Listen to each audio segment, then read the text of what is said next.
Meron po kasing mga bagong alegasyon si Vice President Sara Duterte na hindi daw binasa umano ng 215 na kongresista o mahigit 1/3 yung impeachment case laban sa kanya bago po pirmahan, at may mga alegasyon din po na may kapalit itong budget bawat pirma. Your reaction po? Baka masyado na silang nasanay na lahat ng galaw ng kanilang mga kampe ay kailangan may bayad. Recently lang, mismong isang senador, si Senator Bato de la Rosa, ay nag-share nga din ng isang AI-generated content na against sa impeachment. Nakakalungkot pag public official pa ang gumagawa nito.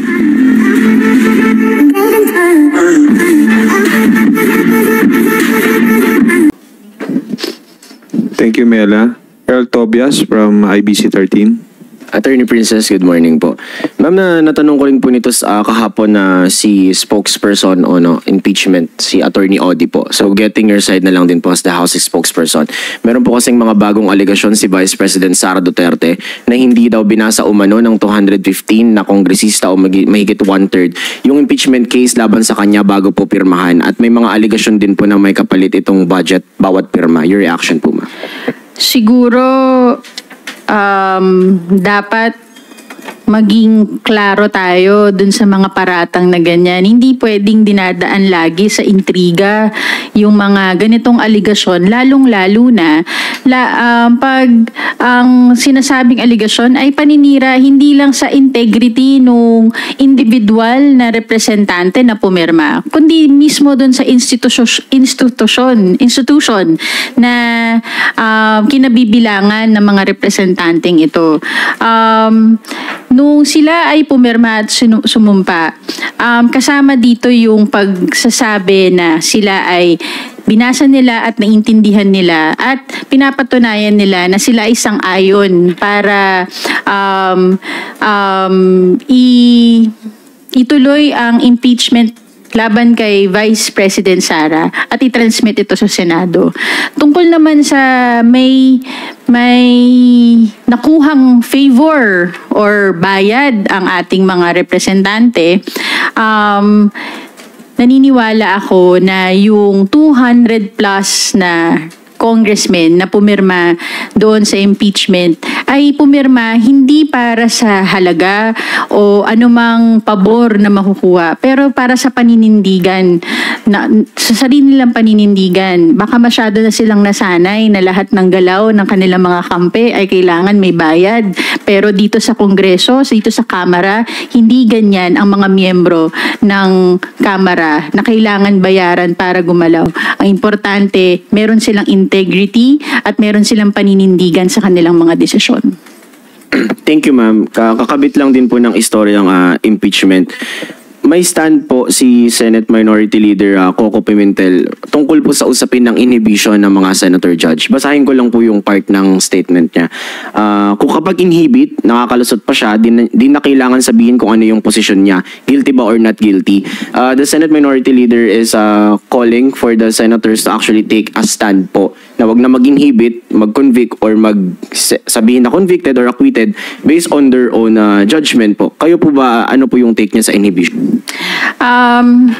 Bilang senator judges, kasama yan sa kanilang tungkulin na maging impartial sa tanggap at pakikinig ng ebidensya pag natuloy ang trial, na sana ituloy na nila yung impeachment trial. Nung hinalal sila bilang senador, kasama yun sa tungkulin regardless kung ano yung naging desisyon nila para sa pagtakbo. Pero once na nanalo na sila bilang senador, kasama na dito, hindi lang yung politika nila, pero yung tungkulin nila sa mamamayan, tungkulin nila sa saligang batas, nagampanan ng kanilang trabaho bilang senator judge pag sila ay naging isang impeachment court. Hindi ko masasagot kung mag-move ang impeachment, ang prosecution panel for inhibition. Pero importante na ang ating mga senator judges ay may pakita nila na willing sila, sinumpaan na nila, they took their oath, diba? As a senator judge, na gagampanan nila yung sinumpaan nilang tungkulin na magiging impartial sila doon sa pagsuri sa pagkikinig ng mga ebidensyang ilalahad at magdidesisyon sila hindi ayon sa politika, hindi ayon sa politiko, kundi ayon sa ebidensyang mailalahad sa impeachment trial. It is their responsibility according to law, to the Constitution, and it is their responsibility to the Filipino people to see to it that they will decide according to their conscience with impartiality, not based on politics or any political affiliation. Thank you. Follow-up lang, ma'am. So is it right to say po that somehow you share the same sentiment with Senate Minority Leader Coco Pimentel for senator judges to take a stand during Yes. Dapat kasi yun ang rule nila sa impeachment trial. Ang rule ng House of Representatives is to prosecute.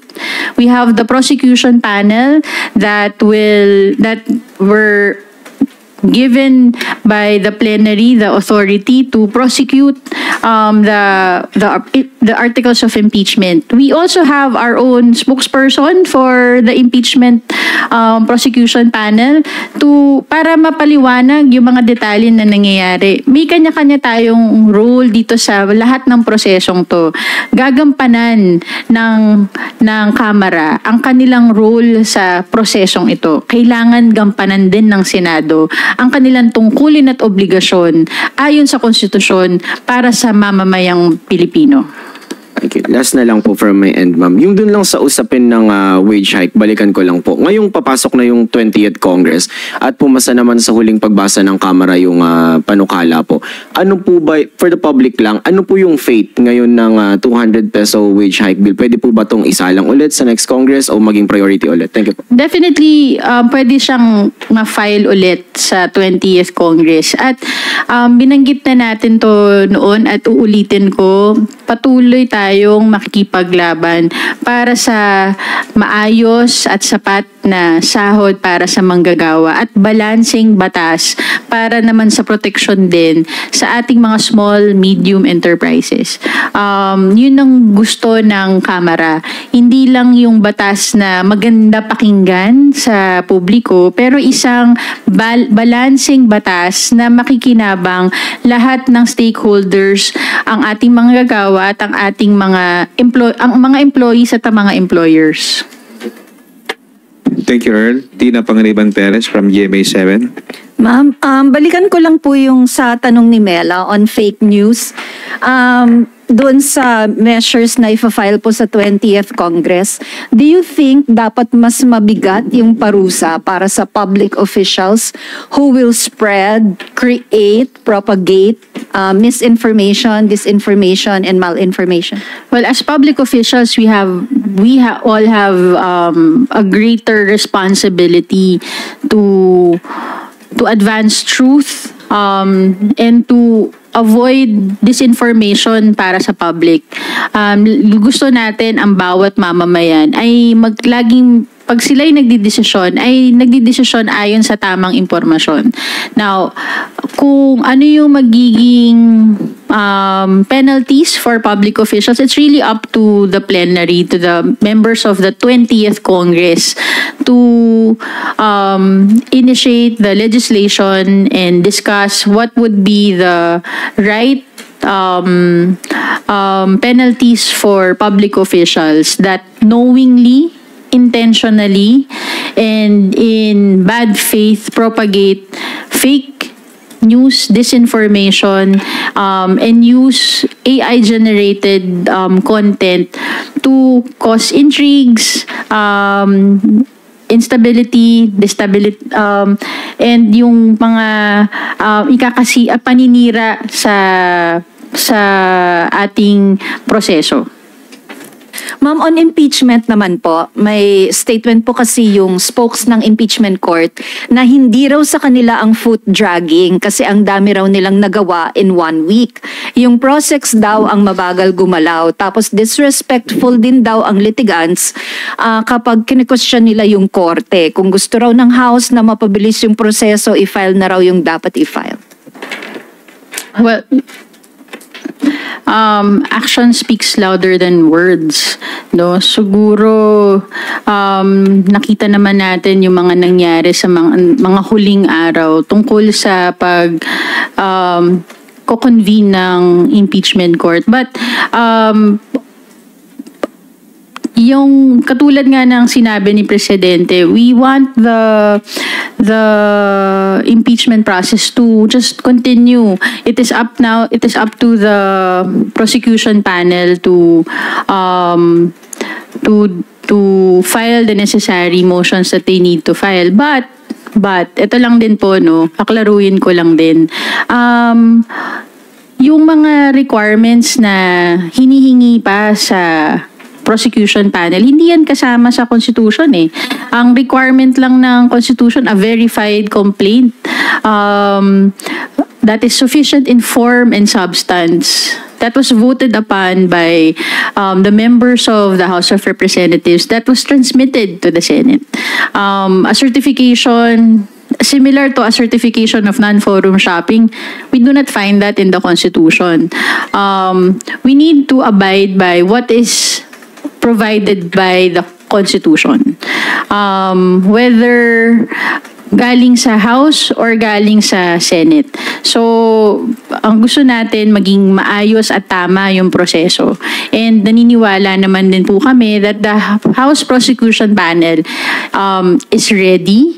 They are capable, they are competent to try this case before the Senate, before the senator judges, when the trial proceeds forthwith.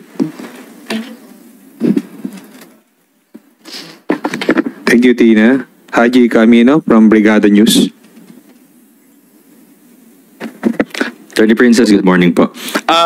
In an interview po, si Vice President Sara Duterte confirmed na nag-submit na daw po sila ng budget proposal of 733 million pesos. Mas mataas ng kaunti from the 700 million, dinagdagan na daw po yung sa education. When asked, hindi na daw po sila nag-request ng mas mataas na budget since ang sabi po ni VP, inaasahan na daw po niya na hindi sila pagbibigyan dahil hindi daw po sila kaalyado ng administrasyon. And number 2, sabi po niya, ayaw na daw po niyang napapahiya ang personnel ng OVP. Your comment po dito. Well, unang-una, maganda na nakikita natin sa statement ni Vice President Sara Duterte na nire-recognize niya ang role ng Kongreso, ng Kamara sa budget process. Magre-request siya sa House of Representatives ng budget. Sana nare-recognize din niya na kasama sa responsibilidad ng Kamara, yung hindi lang yung makapag-request siya, kundi kasama sa responsibilidad ng Kamara, suriin yung paggamit ng pondo na nailaan sa Office of the Vice President at ma-justify din ng Office of the President yung budget na hinihingi nila. We will wait and see kung talagang i-recognize talaga ni Vice President Sara yung budget rule ng House of Representatives at rirespetuhin yung proseso ng pag-aproba ng budget. Doon po sa mapapahiya lang daw po yung personnel niya. Wala naman pong pinapahiya ang House of Representatives sa budget process. Kasama sa trabaho ng House yung to scrutinize the use of public funds for the funds allocated to them and funds that they are requesting for. Walang pagpapahiya dito. Ang importante lang, sumagot ng tama, sumagot ng ayon sa mga dokumento na meron para, hindi naman para sa personal na politika, ito ay para sa mamamayang Pilipino na we are accountable to. Last na lang po, but with all the impeachment proceedings and yung mga nangyayari po, tingin niyo po, haharap pa po siya ng personal dito sa House to defend her budget? Hindi ko po masasagot kung ano po ang gagawin at hindi gagawin ni Vice President Sara. Siya lang po ang makakaalam niyan. Thank you, Haji. Willie Delgado from Radyo 630 of DCMM. Good morning po. May na-complain na po ba ang House sa inuutos ng Senate like yung certification na yung niriman dito sa... Again, I think for information on the impeachment processes, we need to ask the prosecution panel. Particularly, meron din silang separate na spokesperson. But it is of public record that the plenary on the last day of session passed a resolution regarding dun sa certification that the Senate was asking from the House. But kung ito ay na-file na, better to ask the prosecution panel. Meron kasing naging comment yung spokes ng Senate sa impeachment na kung hindi daw makakakomply yung House, parang mas malapit sa dismissal na lamang yung case ang mangyayari.